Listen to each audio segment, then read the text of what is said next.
नमस्कार दोस्तों, हर्षित द्विवेदी एजुकेशन में आपका स्वागत है। मेरा नाम है विनीत सागर। ये कहानी है दोस्तों इंडिया का पहला ट्रांसजेंडर पायलट का, जिनके उड़ने का सपनों के ऊपर डीजीसीए ने रोक लगाया है। इनका नाम है एडम हैरी। इंडिया का पहला ट्रांसजेंडर पायलट 23 साल का है, केरला से बिलोंग करते हैं।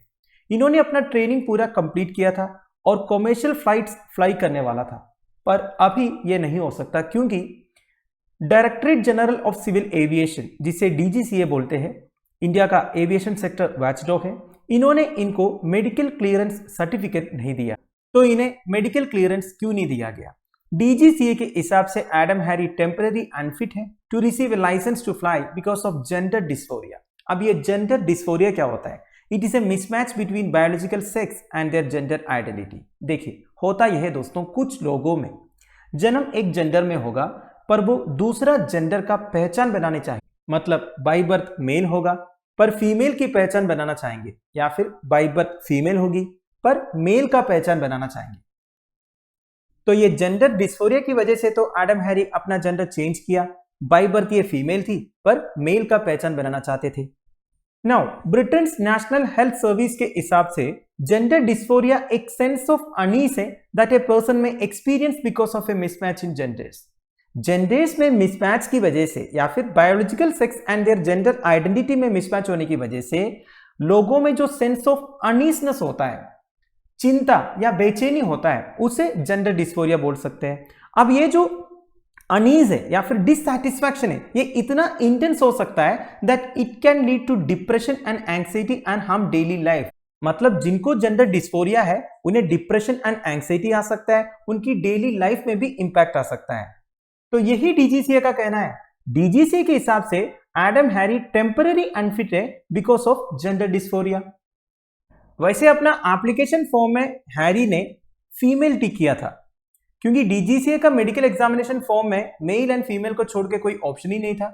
मेरा कहने का मतलब है ट्रांसजेंडर का ऑप्शन नहीं था, इसलिए वो फीमेल टिक किया। तो जैसे मैंने बोला, हैरी का जन्म ऐसे फीमेल हुई थी पर पुरुष का पहचान बनाना चाहती थी, इसलिए उन्होंने सेक्स हार्मोन थेरेपी लिया, जो उन लोगों को हेल्प करते हैं जिन्हें जेंडर डिस्फोरिया है, to transition from their biological gender to their decide gender. तो बायोलॉजिकल जेंडर से डिसाइड जेंडर में ट्रांसिट होने के लिए इन्होंने सेक्स हार्मोन थेरेपी लिया। तो ये जो सेक्स हार्मोन थेरेपी है ना दोस्तों, ये एक कंटिन्यूस प्रोसेस है।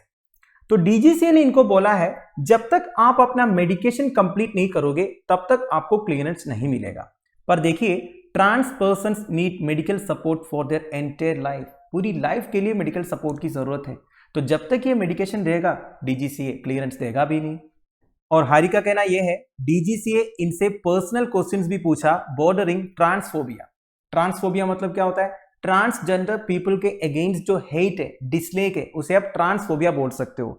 तो हैरी को ऐसा लग रहा था डीजीसीए में जो बोर्ड बैठा है उन्हें ट्रांसफोबिया है, and he was question about his physicality and how he would Mary someone. देखिए, ये सब पर्सनल क्वेश्चन है दोस्तों, ये सब पूछना नहीं चाहिए। पर हैरी का कहना यह है, डीजीसीए में ऑफिशियल्स उनसे ऐसे क्वेश्चंस भी पूछा जो पूछना नहीं चाहिए था। So what next for Harry? देखिए, हैरी ने ये बोला है वो अपना ट्रीटमेंट तो बंद नहीं कर सकता, प्रोफेशन के लिए अपनी आइडेंटिटी को सैक्रिफाइस नहीं कर सकता। वो जैसा है वैसे फ्लाई करना चाहता है। पर देखिए, डीजीसीए रूल्स के हिसाब से इस कंडीशन में उनको लाइसेंस नहीं मिल सकता, इसलिए हैरी अभी ऐसे फूड डिलीवरी एजेंट काम कर रहा है जोमैटो। और रिपोर्टेडली हैरी का प्लान यह है वो बॉम्बे हाई कोर्ट मूव करेंगे अगेंस्ट द डीजीसीएस डिसीजन। अब दोस्तों थोड़ा सा बैकग्राउंड समझते हैं। हैरी एक ऑर्थोडॉक्स मुस्लिम फैमिली से बिलोंग करता है, त्रिशूर डिस्ट्रिक्ट से। इन्होंने अपना स्कूलिंग कंप्लीट करके एविएशन एकेडमी ज्वाइन किया था लैंडजेरिया इंटरनेशनल एयरपोर्ट इन जोहान्सबर्ग में। पहले तो इनका फैमिली इन्हें सपोर्ट करता था, और जैसे फैमिली को यह पता चला इनकी जेंडर आइडेंटिटी के बारे में, या फिर जैसे हैरी पब्लिकली बोलने लगा जेंडर आइडेंटिटी के बारे में, तब फैमिली इन्हें सपोर्ट करना बंद कर दिया। पर इन्हें तो अपना सपना पूरा करना था, इसलिए कैसे भी करके उन्होंने अपना जो ट्रेनिंग है वो कंप्लीट किया। इसके लिए उन्हें स्ट्रीट्स में सोना पड़ा, कई सारे जॉब्स करना पड़ा एक्सपेंसेस के लिए। और फाइनली 2017 में इन्हें प्राइवेट पायलट लाइसेंस मिल गई। इसके बाद ये केरला वापस आया, और केरला में इनके जो फैमिली है इन्हें प्रेशराइज करता रहा जेंडर सप्रेस करने के लिए, तो ये घर से भाग गया। एक प्राइवेट लाइसेंस होने के बावजूद इन्हें कोई जॉब नहीं मिला, तो इन्हें कई सारे प्राइवेट जॉब्स वगैरह करना पड़ा। पर एक एयरलाइन कंपनी में आज से पायलट जॉब मिलने के लिए प्राइवेट लाइसेंस के अलावा कॉमर्शियल लाइसेंस की जरूरत है। अब कॉमर्शियल लाइसेंस लेने के लिए बहुत पैसे भी खर्चा होगा, उसके लिए इनके पास पैसे भी नहीं था, ऊपर से फैमिली का भी सपोर्ट नहीं था। पर देखिए, जैसे इनकी ये स्टोरी पब्लिक होने लगा तब थोड़ा सा पब्लिक सेंटिमेंट्स आने लगा। प्राइवेट लाइसेंस लेने के बावजूद इन्हें जॉब नहीं मिल रहा है, ऊपर से ट्रांसजेंडर है, तो केरला गवर्नमेंट सामने आए दोस्तों। 2019 में Kerala government 23.7 lakh rupees sanction किया इन्हें Rajiv Gandhi Academy for Aviation Technology in Thiruvananthapuram में 3-ईयर कोर्स परस्यू करने के लिए to secure a commercial pilots licence.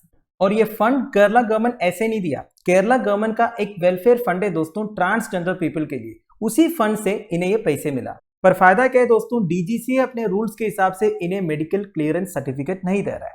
तो जैसे ये मैटर सबको पता चला तो Kerala Member of Parliament MA Rahim civil aviation minister को एक लेटर लिखा था, ऊपर से द हिंदू में एक आर्टिकल भी आया था।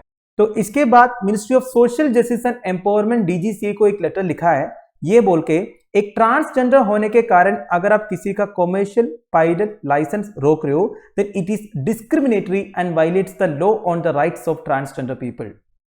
मिनिस्ट्री ने यह भी बोला है अगर आपके रूल्स के हिसाब से ऐसा है तो आप नया गाइडलाइंस प्रोवाइड करो, इस तरह जो लोग हैं उनके लिए क्या मेडिकल स्टैंडर्ड्स होना चाहिए। अब दोस्तों United states aviation regulator the federal aviation administration का एक रूल है, वो क्या कहता है, अगर किसी को जेंडर डिस्फोरिया है और अगर किसी ने जेंडर रीअसाइनमेंट सर्जरी करवाया है या फिर हार्मोन रिप्लेसमेंट थेरेपी करवाया है तो 5 साल के बाद उन्हें on the spot medical clearance मिल जाएगा। मतलब 5 साल का एक टाइम गैप दिया हुआ है। अगर 5 साल के अंदर उन्हें मेडिकल क्लियरेंस सर्टिफिकेट चाहिए तो एक mental health status report additionally submit करना है। फिर मेडिकल एग्जामिनर देखेंगे उनका मेंटल हेल्थ स्टेटस क्या है, फिर मेडिकल क्लियरेंस सर्टिफिकेट मिल जाएगा।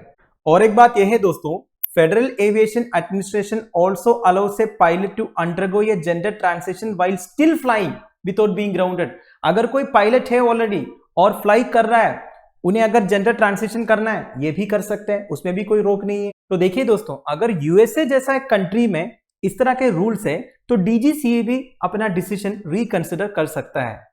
वैसे दोस्तों, एक लैंडमार्क सुप्रीम कोर्ट जजमेंट है in national legal services authority versus union of India. इस जजमेंट के थ्रू ये रिकॉग्नाइज किया है that third gender persons were entitled to fundamental rights under the constitution.